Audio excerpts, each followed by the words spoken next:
Hello student, welcome in SR classes with Ramesh Kumar. तो अभी हम बड़ा प्यारा सा टॉपिक स्टार्ट करने वाले हैं। टॉपिक रहेगा हमारा चैप्टर फर्स्ट क्लास 11 डायमेंशंस। जो डायमेंशंस वाले फॉर्मूले हैं इन पर कुछ ना कुछ एग्जाम में जरूर आ रहा है, आजकल हमेशा पेपर में आ रहा है। तो सबसे पहले तो हमें जो भी डायमेंशंस फॉर्मूले हैं, जो भी डायमेंशंस है वो लर्न करनी है। अब कौन कौन सी इंपॉर्टेंट डायमेंशंस हैं जो क्लास 11th में हमसे पूछी जा सकती है। अब क्लास 11th की डायमेंशन हमसे पूछी जाएंगी, पेपर में कोई डायमेंशन आ सकती है, डायमेंशन फॉर्मूला लिखने के लिए आ सकता है, डायमेंशन फॉर्मूला दिया हुआ होगा और पूछ लेंगे कि भैया डायमेंशन फॉर्मूला किसका है। तो बिल्कुल बेसिक से हमको डायमेंशन लर्न करनी होंगी। अगर कोई बच्चा सोचे कि भाई मैं इसको रट के चला जाऊंगा या मुझे एग्जैक्टली याद हो जाएगी तो बड़ी दिक्कत होगी, उसको ऐसा नहीं हो पाएगा। तो शुरू से स्टार्ट करते हैं। सबसे पहले एरिया देखना है, एरिया। और एरिया का फॉर्मूला बच्चों को याद होना चाहिए। एरिया का फॉर्मूला होता है length into width, length into width.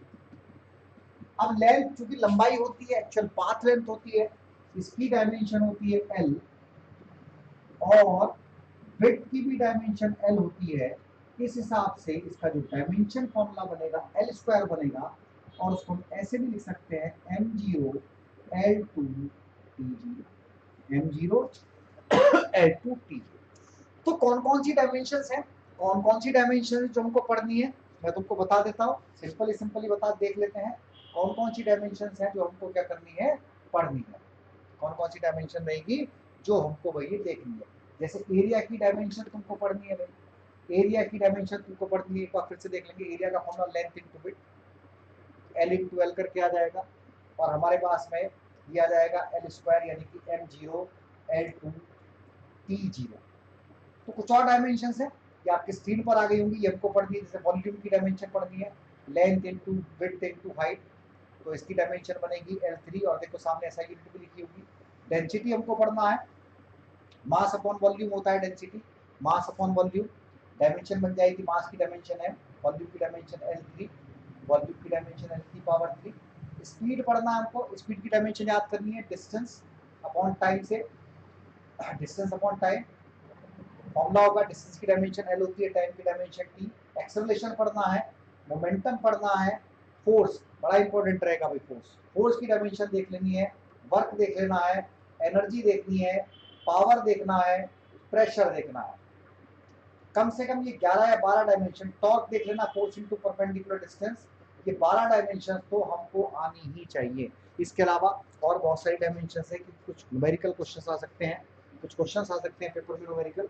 जो जिन बच्चों के पेपर चल रहे हैं वो प्लीज ध्यान दें इस बात पर कि एग्जाम में क्या होता है, कुछ न्यूमेरिकल क्वेश्चन आते हैं, कुछ प्रॉब्लम्स आ जाती है डायमेंशन पर बेस्ड। जो डायमेंशन पर बेस्ड प्रॉब्लम्स होंगी उनको सॉल्व करने के लिए हमें बहुत सारी डायमेंशन याद होनी चाहिए। तो देख लेते हैं भाई कौन कौन से वो डायमेंशन पर बेस्ड क्वेश्चन हमारे पास में आ सकते हैं। डायमेंशन के अगर हम यूज की बात करें तो 3 एप्लीकेशन हमारे सिलेबस में रहेंगी डायमेंशन की। 3 एप्लीकेशन हमारे सिलेबस में रहेंगी, और ये एप्लीकेशन ऑफ डायमेंशन तीनों हमको ध्यान रखनी है कि तीनों कौन कौन सी एप्लीकेशन हमारे सिलेबस में हो सकती है। तो याद रखना है भैया, डायमेंशन की एप्लीकेशन पढ़ती है तुम लोगों को, डायमेंशन की एप्लीकेशन देख लेनी है।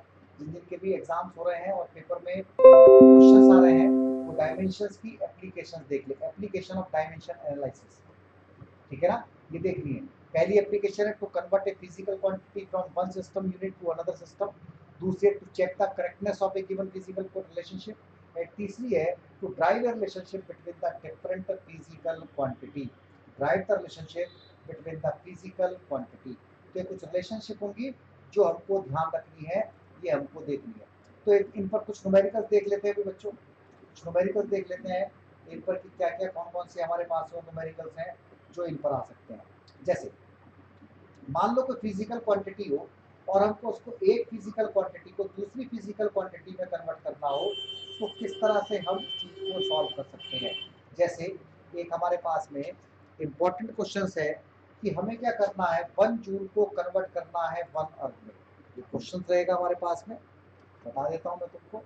Late us convert 1 joule into अर्थ, ये कुछ इस टाइप का क्वेश्चन है। अभी देख लेते हैं जरा इसको। 1 जूल इनटू अर्थ, ये कुछ क्वेश्चन रहने वाला है हमारे पास में। एक सेकंड लगती है, क्वेश्चन देखते हैं जरा।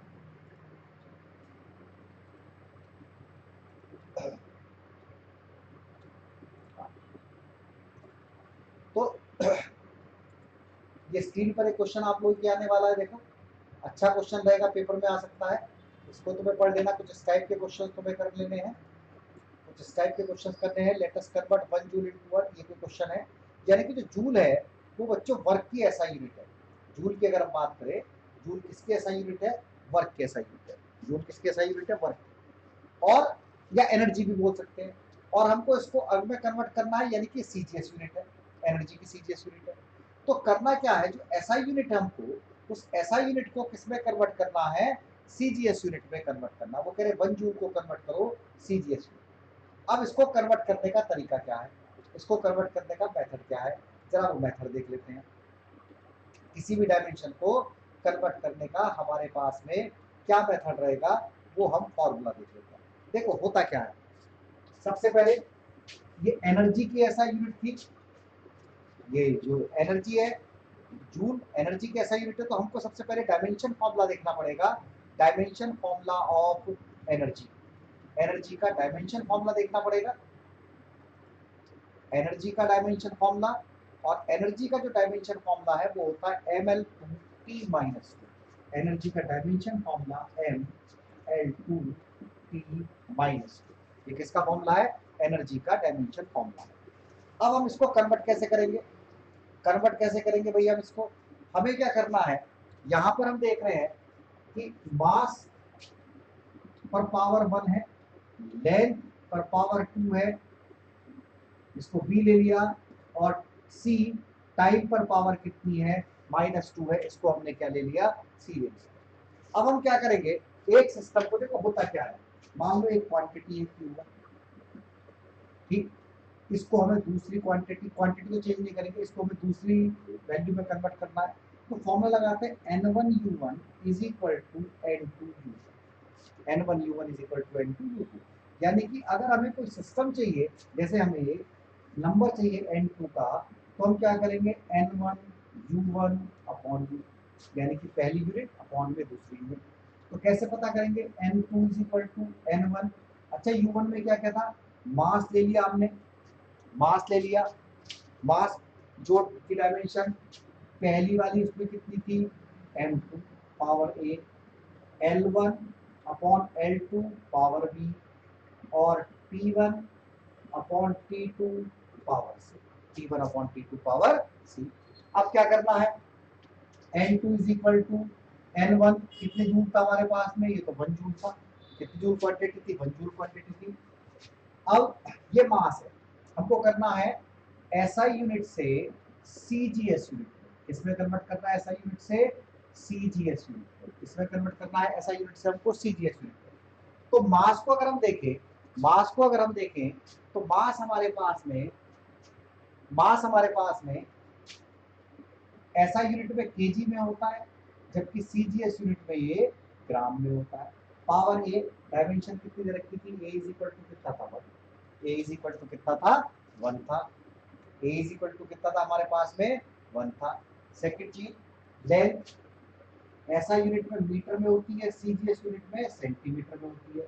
इसकी पावर कितनी दी हुई थी, B, B is equal to कितना था, 2 था। टाइम ये भी सेकंड में होता है और ये भी सेकंड में होता है। इसकी पावर सी कितनी दे रखी है हमारे पास में, -2। अब हम इस क्वांटिटी को सॉल्व कर लेंगे। अब कैसे सॉल्व करेंगे, जरा देखो कैसे सॉल्व करेंगे। n2 is equal to 1 kg है, ग्राम में कन्वर्ट करेंगे तो 1 kg में 1000 ग्राम अपॉन में 1, पावर आ गई 1। 1 मीटर 100 सेंटीमीटर अपॉन में 1, पावर हो गई 2। टाइम सेकंड में, ये भी सेकंड में, इसमें पावर हो गई -2। तो n2 हमारे पास में कितना आया, ये 1000 और इंटू 2 और 2 जीरो और लग गई मल्टीप्लाई करके, तो 1 2 3 4 5 6 7, 10 टू दी पावर 7 इंटू क्या बन गया, अर्ग बन गया। तो जो 1 जूल है, 1 जूल है बच्चों, वो किसके बराबर हो सकता है, 10 टू दी पावर 7 अर्ग के बराबर हो सकता है। और जूल जो है 1 जूल, ये किसके बराबर बना, 10 टू दी पावर 7 अर्ग के। यानी कि हमने क्या करा, हमने क्या करा, जो हमारे पास में ऐसा यूनिट दी गई थी उसको कन्वर्ट कर लिया सीजीएस यूनिट में, इसमें कन्वर्ट कर लिया सीजीएस यूनिट में। तो हमें फॉर्मूला याद रखना है, एक फॉर्मूला याद रखना है, फिर से समझ लो, फिर से समझ लो। क्या फॉर्मूला याद रखना है, एक बार फिर से देखो चीज को। मान लो हमें किसी क्वांटिटी को एक यूनिट से दूसरी यूनिट में कन्वर्ट करना है। फॉर्मूला देखो एक बार फिर से ठीक से समझो। कोई क्वांटिटी है, इसको हमें एक यूनिट दे रखी है n1 u1, इसको कन्वर्ट करना है किसमें, किसी दूसरी यूनिट में, तो क्वांटिटी बदल जाएगी n2। तो हमने क्या करना, जो n1 है ये हमको गिवन था, n1u1 इज इक्वल टू क्या था, n2u2। n1u1 क्या था हमारे पास में, n2u2। तो हम क्या करेंगे, n1 इसकी सारी यूनिट लिख देंगे। मास इसमें कितना है, मान लो a है। लेंथ इसमें कितनी है, मान लो b है। टाइम इसमें कितना था इस यूनिट में, मान लो c है। n2 कोई दूसरी यूनिट थी, दूसरी क्वांटिटी आई थी, इसमें भी कुछ ना कुछ मास होगा। अब चूंकि क्वांटिटी तो सेम ही होगी, एनर्जी को एनर्जी में कन्वर्ट करना है। बस हाँ, हमने क्या करना है, एनर्जी को एक यूनिट से दूसरी यूनिट में कन्वर्ट करना है, तो डायमेंशन सेम रहेंगी। यानी कि ये भी एक, एल की पावर ये भी बी, और टी की पावर ये भी सी। अच्छा ये क्या होगा, पहली यूनिट की तो m1 l1 t1, यहाँ पर क्या जाएगा m2 l2 t2 है। तो अगर हमें n2 पता करना है तो क्या फॉर्मूला बनेगा, n1 m1 अपॉन n2 की power a, L1 upon L2 की पावर b, और T1 अपॉन T2 की पावर c। तो ये फॉर्मूला याद रखना है, ये फॉर्मूला याद रखना है जब हमें किसी एक यूनिट को दूसरी यूनिट में कन्वर्ट करना हो। क्या करना हो, जब हमें किसी एक यूनिट को किसी दूसरी यूनिट में कन्वर्ट करना हो तो हम इस तरह का फॉर्मूले को यूज करेंगे। एक और एग्जांपल देख लेते हैं, एक और एग्जांपल देख लेते हैं बच्चों, हो सकता है एग्जाम में आ जाए। एक और एग्जांपल ले लेंगे हम, एक और एग्जांपल ले लेते हैं, एक और एग्जांपल ले लेते हैं भाई, जरा देख लेते हैं कोई अच्छा सा एग्जांपल जो पेपर में आ सकता हो, इंपॉर्टेंट एग्जांपल कोई। हाँ, जैसे क्वेश्चन है convert one dyne into Newton. ये क्वेश्चन ले लिया हमने, convert one dyne into Newton, convert one dyne into Newton. ये क्वेश्चन ले लेते हैं, convert one dyne into Newton. ये हमारे पास एक क्वेश्चन, इसको सॉल्व कर लेते हैं। देख लेते हैं भाई किस तरह से सॉल्व होगा, देख लेंगे इसका सॉल्यूशन कैसे निकलेगा। Convert one dyne into Newton, देखो डाइन सीजीएस यूनिट है फोर्स की, इसकी सीजीएस यूनिट है फोर्स की, डाइन किसकी सीजीएस यूनिट है, फोर्स की। और न्यूटन ऐसा यूनिट है, न्यूटन ऐसा यूनिट है, किसकी ऐसा यूनिट है, फोर्स की ऐसा यूनिट है। अब हमें यहाँ पर क्या होना चाहिए, फोर्स का डायमेंशन फॉर्मूला पता होना चाहिए। किसका डायमेंशन फॉर्मूला पता होना चाहिए, फोर्स का। अगर सपोज करो फोर्स का डायमेंशन फॉर्मूला हमें पता नहीं है तो ये क्वेश्चन हमसे नहीं होगा, फिर से ये क्वेश्चन हमसे रह जाएगा। तो इसलिए डायमेंशन याद करनी बहुत जरूरी है, डायमेंशन याद करनी बहुत जरूरी है। तो फोर्स का डायमेंशन फॉर्मूला, अच्छा अगर फोर्स का तुम्हें फॉर्मूला याद नहीं है, फोर्स का डायमेंशन फॉर्मूला याद नहीं, तो फोर्स का फॉर्मूला तो याद होगा, वहां से तुम डायमेंशन निकाल लो, मास इंटू एक्सेलरेशन से डायमेंशन निकाल लो। तो फोर्स का डायमेंशन बनता है mlt की पावर -2। फोर्स का जो डायमेंशन बनेगा क्या बनेगा, mlt की पावर -2। जो फोर्स का डायमेंशन फॉर्मूला है mlt की पावर -2, ये हमारे पास बन सकता है। तो अगर हमें किसी क्वांटिटी को चेंज करना है, फॉर्मूला हमारे पास कितना, फोर्स का डायमेंशन फॉर्मूला बन रहा था ml टी की पावर -2। इसका मतलब a कितना लिखेंगे इसमें 1, b कितना लिखेंगे इसमें 1, c कितना होना चाहिए इसमें -2, पावर a b c ये होती है। क्या फॉर्मूला होता है n2 का, n2 is equal to n1, क्या लिखते हैं m1 अपॉन m2 की पावर a, और क्या लिखेंगे L1 अपॉन L2 की पावर b, और क्या लिखेंगे T1 अपॉन T2 की पावर c। अब N1 किसको कन्वर्ट कर रहे थे हम, क्या क्वेश्चन था हमारे पास में, क्या क्वेश्चन था, वन डाइन को कन्वर्ट करना था बच्चों न्यूटन में, वन डाइन को कन्वर्ट करना था हमको न्यूटन में। तो वन डाइन था, वन लिख देंगे, वन डाइन यानी कि मास हमको ग्राम में दिया हुआ है और करना उसको किसमें है, केजी में। पावर ए का मतलब 1, लेंथ हमको किसमें दी हुई होगी, इसका मतलब सेंटीमीटर में, करनी किसमें है, मीटर में, बी का मतलब इसके भी पावर 1। टाइम तो भैया सीजीएस यूनिट हो या ऐसा यूनिट हो, सब में सेकंड में ही होता है। पावर कितनी आ गई इसकी, -2, कितनी पावर बन गई इसकी, -2। अब हम देखो इसको सॉल्व कैसे करेंगे, देख लेते हैं कैसे सॉल्व करेंगे। n2 इज इक्वल टू ये था 1 ग्राम, ऐसी रहने दो। 1 kg में कितने ग्राम होते हैं? 1000 ग्राम। मतलब सेम यूनिट बना देनी है। क्या बना देनी है? Same unit. 1 सेंटीमीटर है, 1 मीटर में कितने सेंटीमीटर? 100 सेंटीमीटर। 1 सेकंड है, और ये भी 1 सेकंड है। इस पे पावर -2 है, इस पे पावर 1 थी, इस पे पावर 1 थी। अब हम इसको सॉल्व कर लेते हैं विग्राम। तो n2 इज इक्वल टू 10, ग्राम से ग्राम कटा, 10⁻³ 10⁻³ ऊपर आ गया सेंटीमीटर। तो n2 इज इक्वल टू कितना बना? 10⁻⁻5 न्यूटन। इस तरह से हम एक क्वांटिटी को किसी दूसरी क्वांटिटी में कन्वर्ट कर सकते हैं। क्या कर सकते हो? किसी एक फिजिकल क्वांटिटी को किसी दूसरी क्वांटिटी में कन्वर्ट कर सकते हैं। अब बात करते हैं डायमेंशन की दूसरी एप्लीकेशन। तो डायमेंशन की जो दूसरी एप्लीकेशन है उसमें हम क्या करते हैं? किसी भी फॉर्मूले की करेक्टनेस को चेक करते हैं। ये चेक कर लेते हैं कि भाई जो हमें फॉर्मूला दिया हुआ था ये सही था कि गलत था। डायमेंशन का दूसरा हमारे पास में यूज है कि हम किसी भी फॉर्मूले की करेक्टनेस को क्या कर सकते हैं? चेक कर सकते हैं कि जो गिवन फॉर्मूला है वो सही है या वो फॉर्मूला सही नहीं है। अब इसको देख लेते हैं, भैया। जैसे जैसे एक एग्जांपल ले लेते हैं। सपोज करो पेपर में आ गया कि भाई करेक्ट करके दिखाओ, ये बताओ कि जो इक्वेशंस लिखी है मोशन की, जैसे v is equal to U plus A, v is equal to U plus A, ये एक मोशन की इक्वेशन है, एक मोशन की इक्वेशन है। तो भाई पेपर में सवाल आ गया, पेपर में क्वेश्चन आ गया। अब क्या क्वेश्चन पेपर में आया? पेपर में क्वेश्चन आया कि भाई चेक करके बताओ ये जो v is equal to U plus A T है ये सही है कि नहीं है। तो तुम क्या करो? डायमेंशन लिख लो LHS की, डायमेंशन लिखनी है इन LHS, डायमेंशन इन LHS। अब क्या क्या डायमेंशन? जैसे वेलोसिटी है, वेलोसिटी की डायमेंशन कितनी है? LT minus. अब क्या करना है? लिखना है डायमेंशन इन RHS, जो हमारी RHS वाली क्वांटिटी है, जो हमारी RHS वाली क्वांटिटी है। इनकी डायमेंशन देख लेते हैं। जैसे इसमें एक U है, U की डायमेंशन कितनी? LT-1। और क्या चीज हमारे पास में है? AT है, A मतलब एक्सेलरेशन, एक्सेलरेशन की डायमेंशन कितनी? LT-2। टाइम की डायमेंशन कितनी? T। तो ये भी डायमेंशन कितनी आ गई? LT-1। अब चेक क्या करना है? देखो LHS में V था, वेलोसिटी, डायमेंशन LT-1 था। RHS में U था, डायमेंशन LT-1।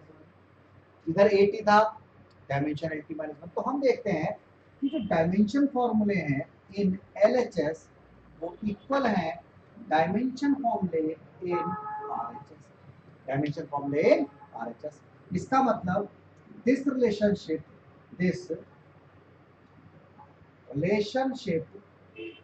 Is true. ये रिलेशनशिप क्या होगी हमारे पास में? ट्रू हो गई। क्यों ट्रू हो गई? क्यों ट्रू होगी भैया? इसलिए ट्रू हो गई क्योंकि दोनों साइड की डायमेंशन आपस में बराबर आ गई। एक बार और समझ लेते हैं, एक क्वेश्चन और समझ लेते हैं। सपोज करो पेपर में आया कोई भी रिलेशनशिप, कोई भी रिलेशनशिप पेपर में आ गई कि प्रूव करके दिखाओ ये जो रिलेशनशिप है, जैसे S is equal to UT plus half AT², S is equal to UT plus half AT², dimensionally ठीक है कि नहीं है? तो हमें क्या लिखना है? डायमेंशन इन LHS, LHS वाली साइड में जो भी फिजिकल क्वांटिटी लिखी है इसकी डायमेंशन चेक करनी है। S का मतलब होता है डिस्टेंस, डिस्टेंस की डायमेंशन होती है L, लिख दिया। RHS में चेक करते हैं, dimension in RHS, dimension in RHS check कर लेते हैं, RHS चेक कर लेते हैं। RHS में पहली क्वांटिटी क्या है? UT, U की डायमेंशन, U मतलब वेलोसिटी, U मतलब वेलोसिटी, डायमेंशन LT-1, T मतलब टाइम, डायमेंशन T, T की पावर -1 से T कैंसिल आउट हुआ, डायमेंशन क्या बची? L बची। देखो यहाँ भी L आया था, यहाँ भी L आ गया। एक और चीज बच रही है अभी, एक और चीज बच रही है अभी, हाफ AT²। अब हाफ को लेंगे, न्यूमेरिक वैल्यू है। AT² की डायमेंशन चेक करो। A का मतलब एक्सेलेरेशन, A का मतलब एक्सेलेरेशन, LT-2। ये T² दोनों आपस में कैंसिल आउट, डायमेंशन फिर से क्या बनी? L बनी। तो फिर से क्या लिख देंगे? Dimension of LHS is equal to dimension of RHS। इसका मतलब this is true. Note down करो फटाफट से, नोट डाउन करो जल्दी से।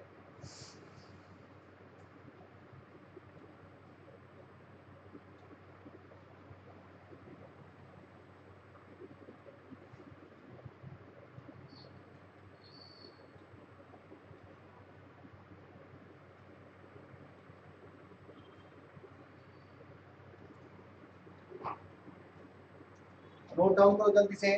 तो इस टाइप के क्वेश्चन बच्चों एग्जाम में आ सकते हैं। अब तीसरी डायमेंशन की जो फॉर्म क्वेश्चन है हमारे पास में, तीसरा जो हमारे पास में है, कोई भी फॉर्मूला डायमेंशनली बनाने के लिए आ सकता है कि भैया ये बताओ ये फॉर्मूला डायमेंशनली बन सकता है कि नहीं बन सकता। कुछ इस टाइप का क्वेश्चन बड़ा इंपॉर्टेंट रहेगा, एनसीईआरटी का क्वेश्चन है, एग्जाम में बनाने के लिए आ सकता है। किसी के भी पेपर हो रहे होंगे, किसी भी स्कूल में पेपर हो रहे होंगे, इस समय पर सभी स्कूलों में पेपर चल रहे होंगे, कुछ इस टाइप का क्वेश्चन एग्जाम में आ सकता है। ये क्वेश्चन दे रखा है, कंसीडर ए सिंपल पेंडुलम। एक हमको सिंपल पेंडुलम दिया गया है, एक हमको सिंपल पेंडुलम दिया गया है। Consider a simple pendulum having a Bob attached string that oscillation under the action of a force of gravity. Suppose that the period of oscillation of the simple pendulum depend on the mass of the bob, length L of the pendulum, and acceleration due to gravity. Then drive the expression for its time period using the method of dimension. कुछ बच्चों इस type का question भी हमारे exam में आ जाते हैं, ठीक है ना। तो ये भी अब हमको देखना है, ये भी अब हमको देखना है भैया किस टाइप से क्वेश्चंस होगा, कैसे क्वेश्चंस होगा। तो जरा देख लेते हैं इसका सॉल्यूशन जल्दी से। इस टाइप के क्वेश्चंस अगर एग्जाम में आते हैं तो हम कैसे करेंगे, हम कैसे करेंगे। तो बात करते हैं सिंपल पेंडुलम, सिंपल पेंडुलम की बात कर लेते हैं, सिंपल पेंडुलम की बात कर लेते हैं। अगर और इम्पोर्टेंट क्वेश्चन चाहिए तो वीडियो शेयर करना, लाइक करना, कमेंट करना, तभी तुमको नेक्स्ट वीडियो मिलेगी। सेकंड चैप्टर के, फर्स्ट चैप्टर के कुछ इंपॉर्टेंट क्वेश्चन बता रहा हूँ। अगर सेकंड चैप्टर के इंपॉर्टेंट क्वेश्चन चाहिए होंगे तो तुमको बताना पड़ेगा कि भैया हमें चाहिए कि नहीं चाहिए, जरूरत है कि जरूरत नहीं है। ये सपोज करो एक हार्ड सपोर्ट है, एक हार्ड सपोर्ट है। इस हार्ड सपोर्ट पर हमने क्या करा, एक धागा बांध के, थ्रेड बांध दिया। अब यहाँ पर एक हार्ड मास बांधा और इसको ऐसे करके हमने ऑक्सीलेट कराना शुरू करा। ये कुछ इस तरह से मूव कर रहा है। तो ये जो चीज बनी इसको हम क्या कहेंगे, सिंपल पेंडुलम कहेंगे, सिंपल पेंडुलम कहेंगे। हमें इसके टाइम पीरियड का पता करना है, इसको पूरा एक राउंड लगाने में कितना टाइम लगता है, उसका फॉर्मूला क्या बनेगा। हमें क्या पता करना है कि अगर सिंपल पेंडुलम फ्रीली मूव कर रहा हो तो इसको मूव करने के लिए कितना टाइम लगेगा। अब क्वेश्चन में क्या कहा था, एक बार क्वेश्चन देख लो, एक बार क्वेश्चन देखो।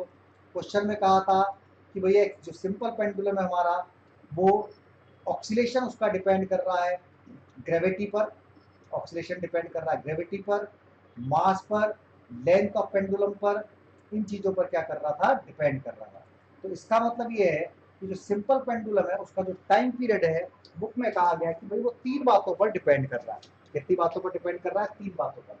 सिंपल पेंडुलम का टाइम पीरियड पी जो है ये डिपेंड कर रहा है 3 बातों पर। अब कौन कौन सी 3 बात बोलेगी, एक तो कहा गया मास, मास मास ऑफ द बॉब, जो हार्ड मास हमने टांगा था, एक लेंथ और एक ग्रेविटी। 3 चीजों बोला, एक्सेलरेशन पर डिपेंड कर रहा है कि भैया मास पे डिपेंड कर रहा है, लेंथ पे डिपेंड कर रहा है, ग्रेविटी पे।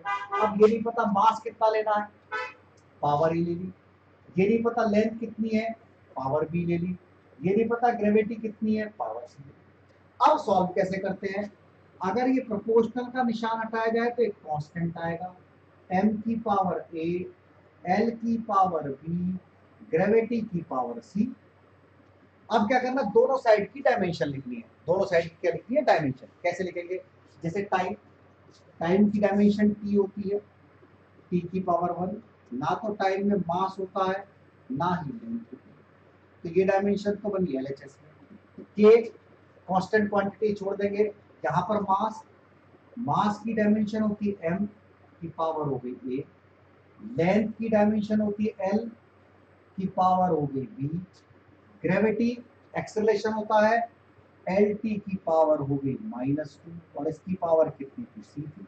मतलब हमने क्या करना है, जो भी हमको फॉर्मूला टाइप करना है, देख लेंगे भैया किस किस पे डिपेंड कर रहा है।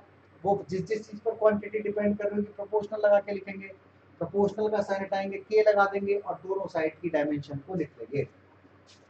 तो मास कितना था, 0, लेंथ कितनी थी, 0, टाइम कितना था, 1। यहाँ पर मास कहीं और तो है नहीं, मास की पावर a, लेंथ की पावर b एरा और l की power c era, b plus c, t की पावर -2 और ये c कितना बन गया, -2c, -2 और c। अब अगर हम कंपेयर करें तो a हमारे पास में तो आ रहा है बच्चों 0। कैसे 0, यहाँ पर मास की पावर ए है, यहाँ पर मास की पावर 0 है। लेंथ को चेक कर लेते हैं, लेंथ को चेक कर लेते हैं जरा, लेंथ को चेक कर लेते हैं भाई, लेंथ को चेक कर लेते हैं। इधर लेंथ में दिया b प्लस सी और इधर दे रखा है 0। चलो अब कैसे सॉल्व करें, t को चेक कर लेते हैं, इधर दे रखा -2c, यहां दे रखा है 1। इसका मीनिंग हुआ c पता करा जा सकता है इससे, कितना बन रहा है c 1/2 माइनस का। अब जब c पता चला तो भैया b भी पता चल सकता है, यहां से इस वाली रिलेशनशिप से b प्लस सी कितना था 0 था, ये कितना हुआ -1/2। तो हमारे पास में b की वैल्यू कितनी आ गई 1/2। अब देखो हमें तीनों क्वांटिटी पता चल गई, a पता चला 0, a पता चला 0, b पता चला 1/2, c पता चला -1/2। तो फॉर्मूला कैसे बनाया जाए, फॉर्मूला कैसे बनाया जाए, बड़ा इंपॉर्टेंट क्वेश्चन है, पेपर में आने के चांसेस हैं सभी स्कूलों में। अब हमारे पास में जो हमने फॉर्मूला लिखा था सबसे शुरू में कि भैया टाइम पीरियड जो है हमारा वो इक्वल था के, और उसके बाद हमने लिख रखा था मास की पावर ए, लेंथ की पावर बी और टाइम की पावर सी।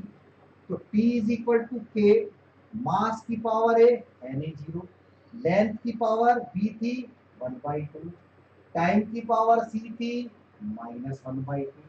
इसका मतलब T इज इक्वल टू के लेंथ अपॉन टाइम, ये दोनों आ गए और साथ में क्या आ गया अंडर रूट आ गया। ये हमारे पास में फॉर्मूला बन गया time period of simple pendulum, time period of simple pendulum. तो कुछ इस टाइप के क्वेश्चन रहेंगे भैया, करने हैं तुमको, करने हैं तुमको, कुछ क्वेश्चंस करने हैं। मैं क्वेश्चंस और तुमको दे देता हूं जरा, ये भी तुमको करना है, ये भी तुमको करना है। देख लेते हैं एक और क्वेश्चन को डायमेंशन पर, एक और क्वेश्चन डायमेंशन पर देख लेते हैं जरा। ये कुछ क्वेश्चन देखो तुम्हारे सामने आ रहा होगा, स्क्रीन पर आने वाला होगा भी, ये भी तुमको करना है। ये क्वेश्चन है, जरा देख लो, चेक कर लो भाई, चेक कर लो। ये क्वेश्चन है, क्या दिया गया इस क्वेश्चन में समझो। इस क्वेश्चन में दिया गया, इस क्वेश्चन में दिया गया है, इस क्वेश्चन में दिया गया हमको कि the velocity v of a water waves, water wave है उसकी velocity depends on the wavelength lambda, wavelength पे डिपेंड कर रही है, डेंसिटी ऑफ वाटर पे डिपेंड कर रही है and acceleration due to gravity depend कर रही है। Deduce the method of dimension, the relationship between these three quantities. Dimension फॉर्मूले की हेल्प से हमें फिर से इन तीनों क्वांटिटी के बारे में रिलेशनशिप पता करनी है। तो अच्छा क्वेश्चन है भैया, अच्छा क्वेश्चन है। देखो क्या कहा गया था, क्या कहा गया था इस क्वेश्चन में, एक बार देख लेते हैं क्या कहा गया था इस क्वेश्चन में, ठीक है ना, चेक कर लेते हैं। इसमें कहा गया कि जो वाटर वेव्स की वेलोसिटी है, क्या कहा गया इस क्वेश्चन में देख लो, जो वाटर वेव्स की वेलोसिटी है वो कुछ बातों पर डिपेंड कर रही है। अब कौन कौन सी वो बातें हैं, किन किन बातों पर डिपेंड कर रही है। एक तो डिपेंड कर रही है वेवलेंथ पर, वेलोसिटी डिपेंड कर रही है किस पर, वेवलेंथ पर। वेवलेंथ को डिनोट करते हैं लैम्डा से, लैम्डा पर डिपेंड कर रही है। डेंसिटी पर डिपेंड कर रही है, रो से डिनोट करेंगे। ग्रेविटी पर डिपेंड कर रही है, जी से डिनोट करेंगे। और हमेशा पावर क्या लिख देंगे, ए बी सी। हर एक क्वेश्चन में ऐसा ही करना है, कोई भी क्वेश्चन आ जाए सब में ऐसा करना है। उसके बाद क्या करते हैं, प्रोपोर्शनल का निशान अगर हटा दें तो कुछ कांस्टेंट आ गया, लैम्डा की पावर ए, रो की पावर बी, ग्रेविटी की पावर सी। अब इनकी डायमेंशन लिख देनी है LHS और RHS की। वेलोसिटी की डायमेंशन LT -1, m इसमें होता नहीं, 0 बन गया, l इसमें 1 बन गया। आगे देख लेते हैं कि लैम्डा वेवलेंथ होती है, लेंथ है, लेंथ की डायमेंशन l होती है, a आ गया। रो डेंसिटी है, मास पर यूनिट वॉल्यूम, याद रखना मास पर यूनिट वॉल्यूम। तो यहाँ पर डायमेंशन क्या बनी, ml की पावर -3 और ये था b। ग्रेविटी एक्सेलरेशन होता है भैया, ग्रेविटी क्या होता है, एक्सेलरेशन। डायमेंशन क्या बनेगी, LT-2। इस पे भी पावर क्या बन गई, C बन गई। तो अब हमारे पास में जरा सॉल्व करते हैं। m की पावर 0, l की पावर 1, p की पावर -1, क्या क्या बन रहा है, l की पावर a यहां से निकल के आ रही है, l की पावर -3 और ये b भी है तो -3b हो गया। l की पावर यहां से भी निकल के आ रही है, +c हो गया। ऐसे करके लिख लेंगे। मास देख लो कितना है, यहाँ तो कोई मास नहीं है, यहाँ मास है बट इसकी पावर क्या है, p है, और कहीं मास नहीं है। टाइम देख लो कितना है, यहाँ तो नहीं है, यहाँ भी नहीं है, यहाँ पर है -के। तो हमारे पास में इस तरह की एक रिलेशनशिप बन जाएगी और दोनों तरफ की डायमेंशन को कंपेयर करेंगे तो एल की पावर यहाँ इतना था, कितना था एल की पावर, ए -3b + c, और यहाँ पर एल की पावर कितना था, 1। m की पावर b था, यहाँ पर इधर कितना था, 0। p की पावर -2c था और यहाँ पर कितना था, -1। देखो सीधा सीधा c निकल गया, 1/2। b भी 0 है, c 1/2 है, तो यहाँ पर b तो 0 रखेंगे, c 1/2 रखेंगे तो उधर जा करके 1 - 1/2 हो जाएगा, तो a पता चल जाएगा, 1 - के 1/2। भाई ऐसा इसमें रखेंगे, b 0 है, c की जगह +1/2, +1/2 उधर जाएगा, -1/2। a की पावर एलसीएम लेंगे, ये भी कितना आ जाएगा हमारे पास में, 1/2। ये भी कितना आ जाएगा, 1/2। तो हमारे पास इसमें ए भी 1/2 आ रहा है, बी 0 आ रहा है और सी कितना आ रहा है, 1/2 आ रहा है। इस फॉर्मूले में वैल्यू रख देना, ए की वैल्यू रख देना, बी की वैल्यू रख देना, सी की वैल्यू रख देना और तुम्हारे पास में आंसर आ जाएगा, तुम्हारे पास में आंसर आ जाएगा। तो कुछ क्वेश्चंस रहेंगे भैया जो तुमको करने हैं, जरूर करने हैं पेपर के लिए, जरूर करने हैं पेपर के लिए। एक और क्वेश्चन देख लेते हैं, एक और क्वेश्चन देख लेते हैं जिसको तुम खुद करके देखोगे और कमेंट बॉक्स में बताओगे कि तुम्हारा आंसर आ रहा है या तुम्हारा आंसर नहीं आ रहा। इस क्वेश्चन को करके देखना है, ये क्वेश्चन भी इंपॉर्टेंट है पेपर में आने के लिए। किसी भी स्कूल में, जिस स्कूल में भी एग्जाम हो रहे हैं, जिस स्कूल में भी 11th के एग्जाम चलने वाले हैं, चैप्टर फर्स्ट के कुछ इंपॉर्टेंट क्वेश्चन है, ये क्वेश्चन है जो तुमको कर लेना है चैप्टर फर्स्ट से, डायमेंशन से। तो इतने क्वेश्चन तुमको करने हैं चैप्टर नंबर फर्स्ट डायमेंशन फॉर्मूले से, चैप्टर नंबर फर्स्ट डायमेंशन फॉर्मूले से, चैप्टर नंबर फर्स्ट डायमेंशन फॉर्मूले से इतने क्वेश्चन हमको कर लेने हैं। तो अगर तुम लोगों को चैप्टर नंबर 2 की कुछ वीडियो चाहिए जिसमें चैप्टर 2 के इंपॉर्टेंट क्वेश्चंस हो तो हमारी वीडियो को लाइक करना, शेयर करना और कमेंट करना कि तुम्हें समझ आया कि नहीं आया। आज थोड़ी सी बोर्ड प्रॉब्लम चल रही है, रेडिंग है हमारे पास से ब्लैक खत्म हो गई थी क्योंकि ट्यूशन पढ़ाते वक्त, तो इसी से मुझे करना पड़ा, सबके एग्जाम्स आ रहे हैं तो इसके लिए तुमसे थोड़ा माफी चाहेंगे। बाकी वीडियो कैसे लगी कमेंट करके जरूर बताना। Thank you and have a nice day.